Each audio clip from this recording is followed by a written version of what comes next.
मित्रों, आप गरीब हैं, अमीर हैं, इन चीजों की चिंता छोड़ दो दोस्तों। एक बात की जरूरत होती है, आपका आप पर भरोसा होना चाहिए।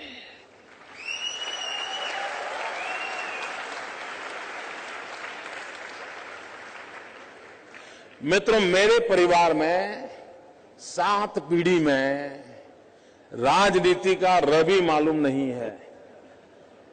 मेरे परिवार में कोई राजनीति क्या होती कुछ पता नहीं मेरे परिवार में। और मेरा बैकग्राउंड भी बिल्कुल सामान्य गरीब परिवार का है। आप में से बहुत कम लोगों को मालूम होगा, मैंने पहली बार अभी 2 दिन पहले दिल्ली में आया था तो पहली बार अपने मुंह से मैं बोला था, मित्रों, मैं बचपन में रेल के डिब्बे में चाय बेचता था।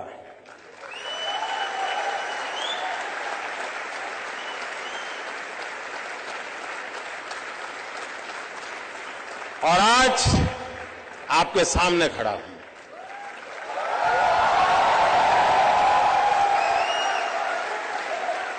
और इसलिए दोस्तों, आप ये चिंता छोड़ दीजिए आपका बैकग्राउंड क्या है। बिल्कुल घबराइए मत दोस्तों। आप किस परिवार में पैदा हुए हो, किस अवस्था में पैदा हो, चिंता छोड़ दीजिए दोस्तों। अगर आपके दिल में समाज के लिए, देश के लिए करने की आग है, निकल पड़िए दोस्तों, रास्ता अपने आप मिल जाएगा।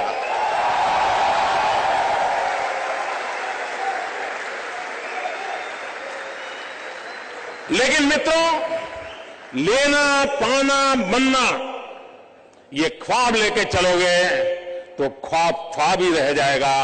लेकिन देने के मिजाज से निकलोगे तो दुनिया आपके चरण चूमने लग जाएगी। ये मैं आपको विश्वास देता हूं।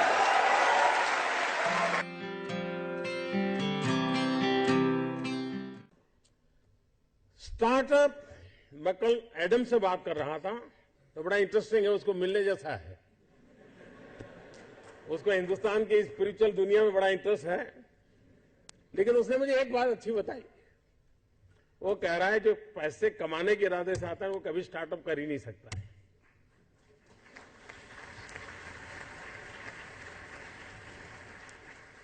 जो कुछ करने के इरादे से आता है, पैसे उसके लिए बाय प्रोडक्ट होते हैं। और आप सबने देखा होगा कि आप लोगों ने जब शुरू किया होगा तब आपने बैंक बैलेंस क्या होगा ये कभी नहीं सोचा होगा। लेकिन किसकी जिंदगी में क्या बदलाव लाता हूं यह सोचा होगा, तब हुआ होगा।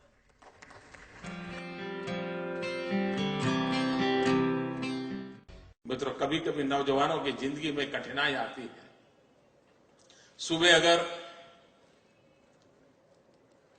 किसी क्रिकेटर की अखबार में फोटो देख ली, उसकी बड़ी वाहवाही हुई देख ली, तो मन करता है यार क्रिकेटर बनना अच्छा होगा। दोपहर को किसी टीवी चैनल पर किसी फिल्मी कलाकार का नाम रोशन दिखता रहे तो मन करता नहीं यार ये अच्छा है। शाम को किसी डॉक्टर ने बहुत अच्छा काम किया है देख लिया तो मन करता है यार ये अच्छा है। यानी कई नौजवान मिलेंगे आपको, हफ्ते में 3 नई नई योजनाएं बताएंगे और आप भी परेशान हो गए। यार पिछले हफ्ते तो कह रहा था कि मुझे बिजनेसमैन बनना है और इस हफ्ते कह रहा है नहीं मुझे तो पॉलिटिशियन बनना है। मित्रों, ज्यादातर लोग ऐसे हैं जिनकी इच्छाएं रोज जन्म लेती हैं और ज्यादातर इच्छाओं का बाल मृत्यु हो जाता है। मित्रों, ऐसी क्या इच्छा होती है जिसका बाल मृत्यु हो जाए? कुछ लोगों की तो इच्छा ऐसी होती है जिसका गर्भधारण ही नहीं होता।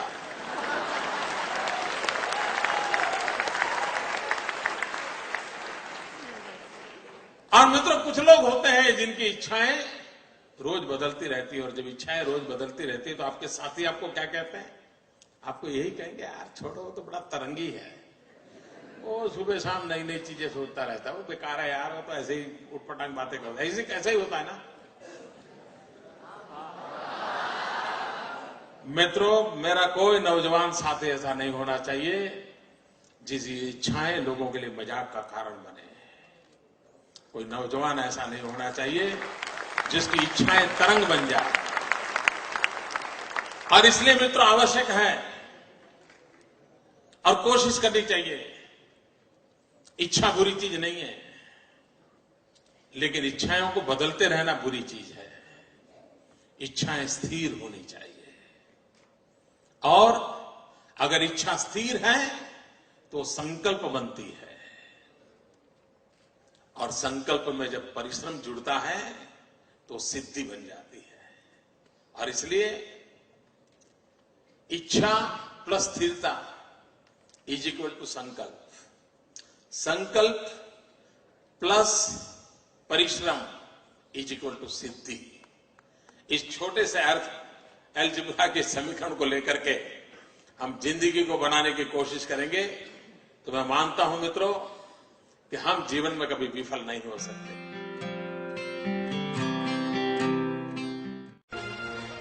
मैं मेरे नगर वड़नगर से कभी कभी ट्रेन के अंदर विसनगर जाया करता था। एक 12-15 साल का किशोर जिसको पोलियो हुआ था, कमर के नीचे का शरीर काम नहीं कर रहा था, वो मुश्किल से ट्रेन के अंदर चढ़ गया। उस गंदे कपड़े थे, भिक्षुक जैसा लगता था, लेकिन वो भीख नहीं मांगता था और हर किसी के पास जाकर के वो रिक्वेस्ट करता था मुझे बूट पॉलिश करने के लिए दीजिए। और उस समय 10-15 पैसे में बूट पॉलिश होती थी, और लोग कभी दया भाव के कारण, कभी करुणा के भाव के कारण उससे अपना जूतों की पॉलिश करवाते होंगे। लेकिन मैंने देखा, पॉलिश वाले करने वाले बहुत देखे थे, लेकिन इस बच्चे की तरफ मेरा ध्यान गया। मैं देख रहा था क्या कर रहा है। उसने क्या किया, अपने गंदे टूटे फूले झोले में से उस दिन का टाइम्स ऑफ इंडिया निकाला और उस पर लिखा था, ग्राहक के प्रति उसने लिखा था कि आज का दिन बहुत ही शुभ हो, आपकी यात्रा शुभ हो, आपके सारे काम सिद्ध हो। अंग्रेजी में उसने एक छोटा वाक्य लिखा था।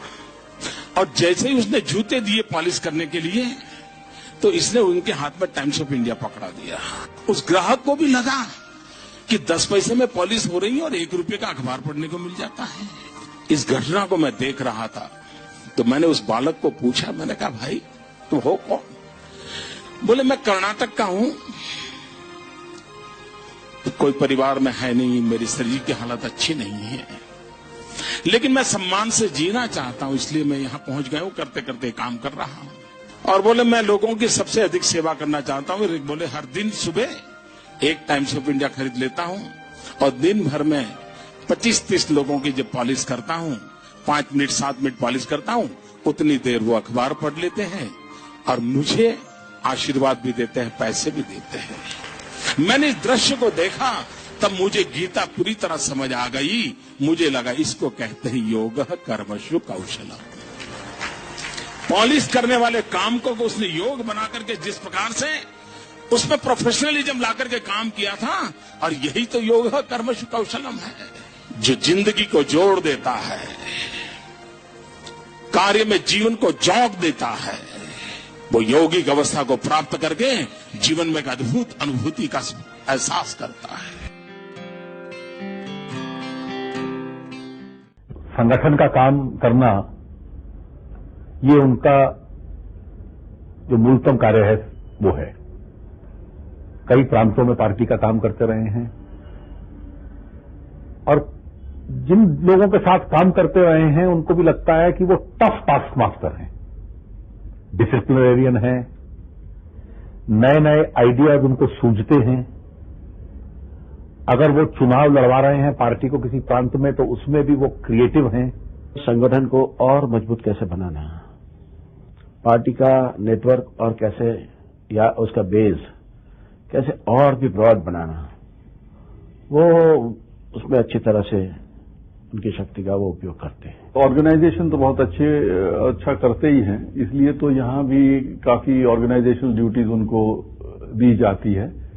सो that there is no question that he is a very good organiser. राजनीतिक के रूप में मैं ये मान सकता हूँ कि उनकी और हमारी विचारधारा में चाहे जितनी भी भिन्नता हो, पर वो अपनी विचारधारा के प्रति प्रतिबद्ध राजनीतिक हैं। और उनके बारे में जो आम धारणा है वो ये है कि संगठन के में उनकी बड़ी अच्छी पकड़ है।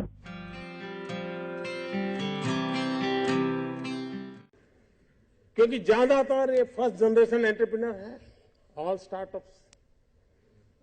और जब कुछ सोचा होगा नहीं बेटे अपना काम नहीं तो कहीं नौकरी कर ले,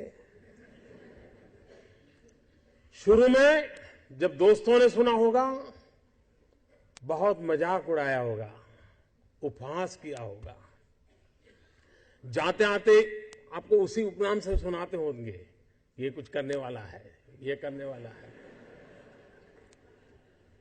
फिर एक पल आया होगा, सारी दौर विरोध हुआ होगा, सब दूर परिवार के लोगों ने विरोध किया होगा, नहीं ये नहीं करना है, जाओ कमाओ, नौकरी कर लो, देखो उसका पहचान है, वो नेताजी को जानते हैं, जाओ उसको मिल लो।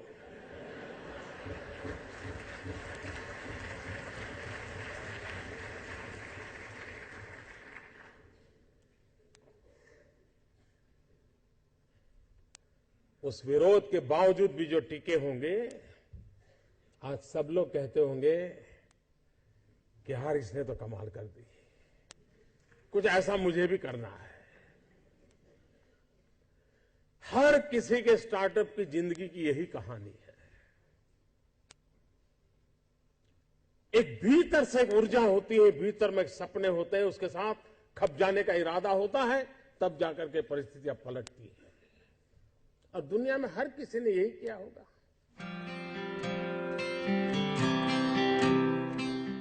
आपके जीवन में आप उस अवस्था में है, उस अवस्था में इतना पसीना बहाना चाहिए, इतना पसीना बहाना चाहिए, साथियों को लगना चाहिए कि यार ये एक बड़ा अफसर ऐसा है, खुद मेहनत करता है, तो औरों को कभी कहना नहीं पड़ता है, तो सब लोग दौड़ते हैं।